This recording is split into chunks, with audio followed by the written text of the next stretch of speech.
Le département de l'Hérault est un des seuls départements à avoir ces réseaux interprofessionnels et institutionnels qui permettent justement à ces professionnels de se rencontrer pour mieux travailler sur les violences conjugales et intrafamiliales. C'est vraiment très important que ce soit gendarmes, policiers, assistants sociaux, et psychologues, médecins puissent se rencontrer pour travailler sur les cas concrets sur le territoire. Ce réseau est important puisqu'il permettra de mettre en relation et en synergie les différents professionnels qui interviennent dans ce domaine des violences intrafamiliales, de pouvoir échanger leurs informations, expliquer la manière dont ils travaillent et au bout du compte permettre de mieux aider les personnes, de mieux les orienter, de mieux les prendre en charge et également de faire diminuer, je l'espère, les violences intrafamiliales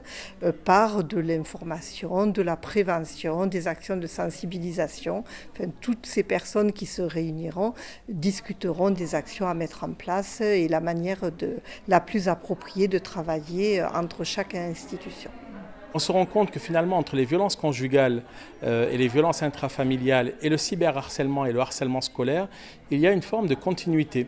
On se rend compte que finalement, les rapports que les adultes vont avoir entre eux sont conditionnés souvent par le type de rapport qu'ils ont eu lorsqu'ils étaient au collège ou au lycée. Ce type de relations qui peuvent commencer très jeunes vont conduire parfois des adolescents qui deviennent ensuite des jeunes hommes, qui deviennent ensuite des maris, des conjoints, des concubins, des pères de famille, à être toujours dans cette forme de sentiment d'impunité. C'est-à-dire la femme est le réceptacle de toutes les frustrations, de toutes les déceptions, de toutes les colères. Et en fait, on met des claques. On met des claques parfois et puis finalement on a des femmes qui ne disent rien, qui vont s'enfermer dans un silence parce qu'elles ont honte, parce que c'est la culture du tabou, parce qu'il y a des enfants,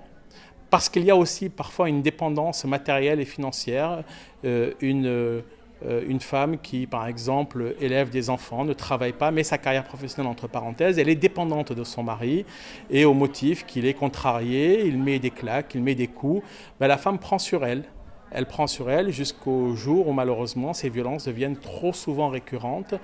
trop souvent graves, de plus en plus graves, jusqu'à ce que des drames viennent faire la une de l'actualité. Donc c'est de tout cela dont on a parlé cet après-midi, c'est sur ces sujets-là qui sont très complexes, qui sont très tabous, sur lesquels je travaille au niveau du Sénat et sur lesquels on essaie de faire bouger les choses au niveau de la société française. L'Hérault est très touché par ces violences et on sait bien que durant le confinement, ces violences ont augmenté de 20 à 30%. Alors les femmes